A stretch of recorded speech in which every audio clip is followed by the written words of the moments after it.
Carabinieri? La viale di Maggiore c'è stata una sparatoria. Carabinieri? Abbiamo una sparatoria con 2 persone a terra al viale Grimaldi.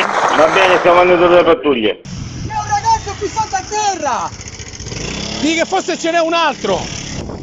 Emergenza sanitaria, operatore. Sì, carabinieri, allora sempre per il viale Grimaldi 18, ci sono almeno 3 persone ferite. Stanno arrivando 2 ambulanze col medico e 2 da Librino. Carabinieri Catania. Sì, ci sono dei bambini qua sotto e ci sono coppie di pistola, correte, in via del Maggiolino.